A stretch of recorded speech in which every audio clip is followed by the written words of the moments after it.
Welcome. In this video, I'll show you how to turn on or off spatial sound in Windows 11. All right, if you find this video helpful, please leave a like and subscribe to the channel for more such tutorials. So first up, right click on your start menu.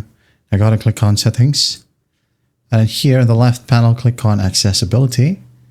Now scroll all the way down until you find audio. Click on it. Make sure that mono audio is disabled. If that one stands down, go ahead over to the left panel and click on system. Now go ahead and click on sound. Scroll down a bit and find all sound devices. Click on it. And here just basically find your stereo headphones, okay, or speakers. Let's say I have here my headphone. So I'm just going to click on it. I'm going to go ahead and scroll all the way down. And here we have spatial audio. You could either turn this off or turn it on by selecting Windows Sonic for headphones. That is it.